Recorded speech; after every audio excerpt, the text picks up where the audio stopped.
Do you feel the vibes?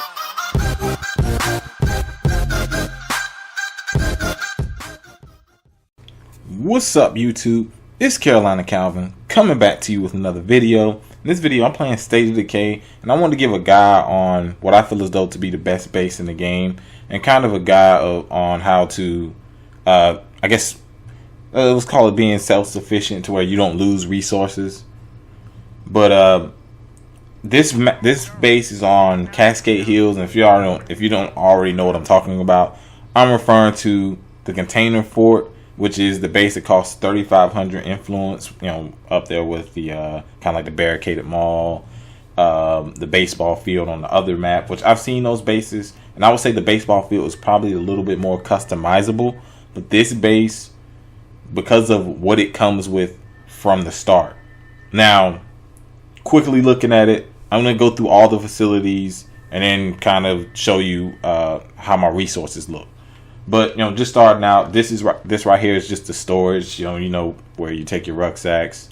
Every base has a storage by default. Of course, you can upgrade it. You can put mods on pretty much any facility. Right here, of course, is the supply locker. Up here, we have the hydroponics. Now, you need someone that has the utilities skill. So either if you have a book or if you find a survivor that does have the utilities book, you need the utilities book. You also need power and you need water to start the hydroponics. But the advantage of the hydroponics, it takes up a small spot and it gives you +3, which clearly easily outclasses the farm. Not the farm, I'm sorry, the garden, which only gives you a +1 and a +2 if upgraded.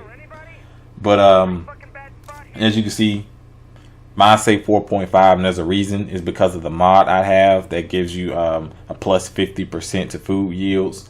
So that helps out in terms of your food. And it also, because I had 3 hydroponics before, it allowed me to take away one of them. But just to continue walking through the base,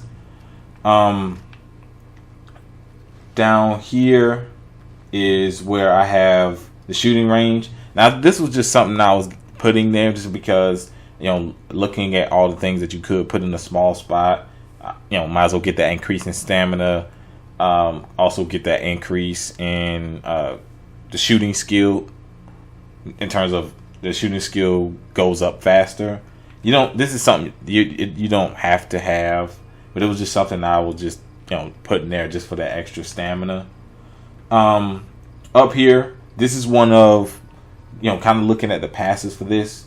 This is definitely this is one of the pre-built ones, along with, of course, having the 4 towers, which don't cost any ammo, which is great.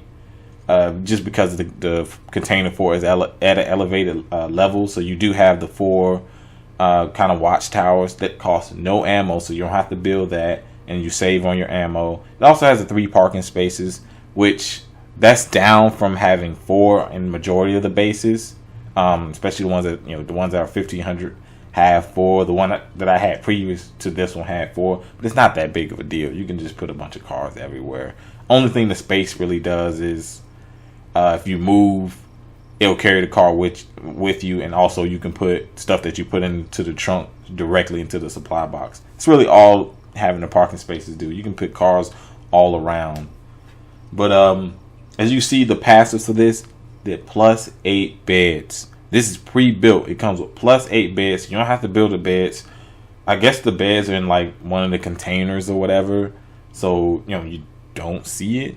But workshop is definitely important. By having a pre-built one, keeps you from having to do it because you're able to fix your weapons, from melee weapons, of course, to your firearms. You're also able to make bombs, different consumables.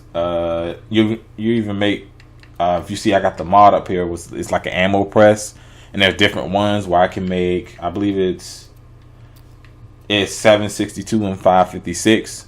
I have another one for different types of ammo, and that helps out a lot. Now, it's not going to outclass the armory, which the armory, you can make any ammo type there, and you can also make higher class suppressors and different things like that. It's not going to outclass that, but a workshop is definitely required for any base you get. and the +8 beds, which I assume is attached to the workshop because it does say it up here, definitely helps out. Because I have 9 people, which is the max, which is a weird number to have for your max, but I have the 9 people, and this really works out. Also, if you saw it there, you get the +1 materials. Up here, I have the fighting gem. Yet again, something you don't really have to have, but if you want to get that increase in health, and also, it increases your fighting skill, which that levels up faster, you can get the fighting gem. You kind of see what I'm doing. Get that increase in stamina with the shooting range, get that increase in health with the fighting gem. Also have a mod, which is like the free weights. It gives you a +10 to that already, and as you can see, to that already +20. So that helps out a lot. Of course, if you have a warlord, you can level that up to the 2nd tier, which gives you plus to cardio, which definitely helps out. This is the other, of course, hydroponics. Like I said, I have 2. This one I have a mod that gives you plus 30% to food yield, as you can see right here at 3.9. So with this hydroponics and the other one, I get a total of 8.4. I have 9 people. I have two of my characters give a +1 in food, which gives me 10.4 total, which I get a +1.4. I'm gonna show you those numbers in a second. Of course, you gotta have the infirmary. You got the infirmary 3. I actually have a character. I have a character with pathology, and it was the other surgery. So those skills are maxed out. So you get extra benefit from having those 2 skills maxed out. Here, the staging area. Essentially, what the staging area does, outside of if you got someone with construction, it'll decrease the build times of any other facility while this one is still active. But what it's passive. Its passive is, we can keep it word for word, free upkeep to all facilities. Now, what this means is any facility that requires material, as you saw with the hydroponics, it requires a 1 material per day. This removes that material cost and makes it 0. So you can have a bunch of facilities that have material costs, and by having the staging area, it removes that cost. So this is one that I guess isn't explained well. It should just say removes material costs for all facilities.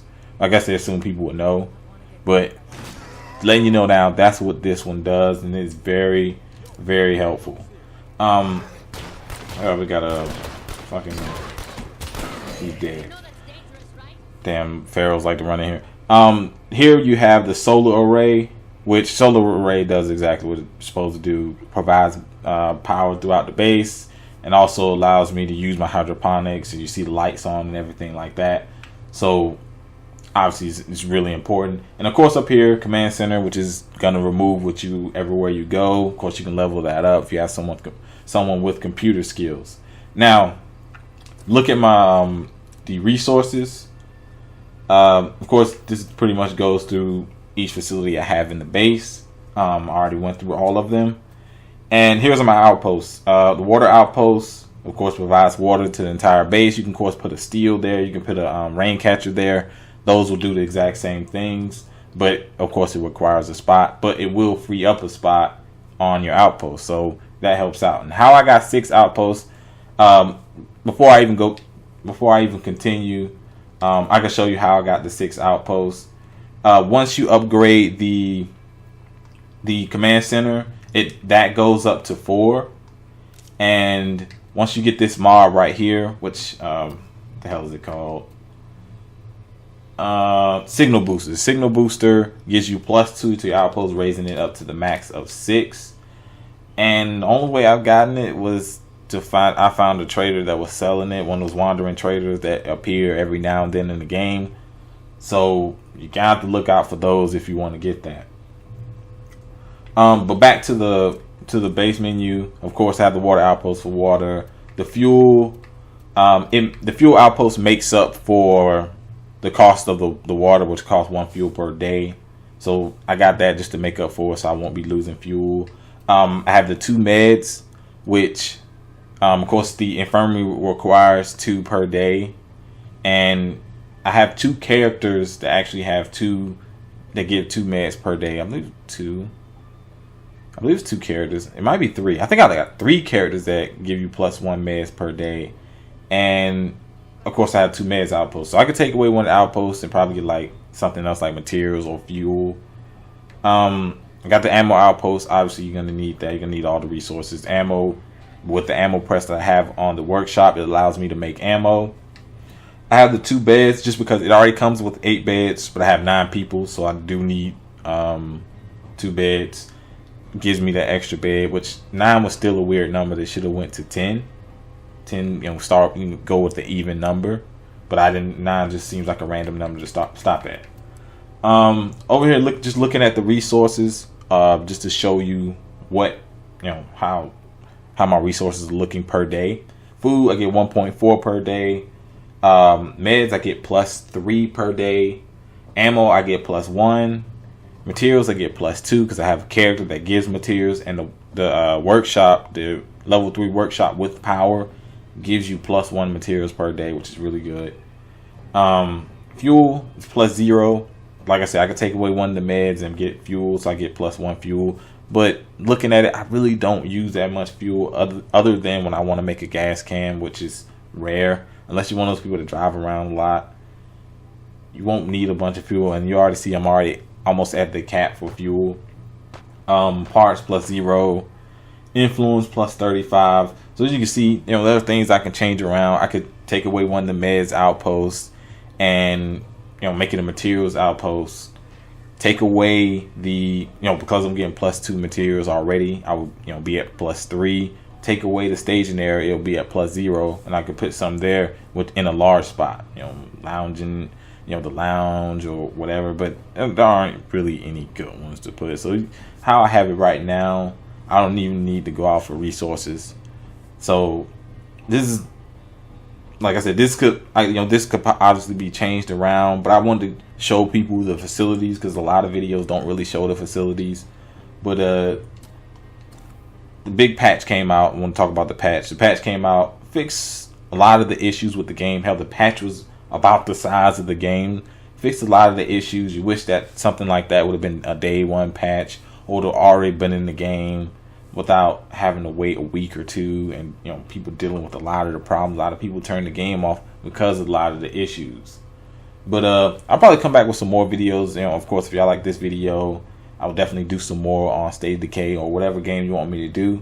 Of course, if I have it. But let me know what you think down in the comment section. If you like this video, hit that thumbs up button and subscribe. Thanks for watching.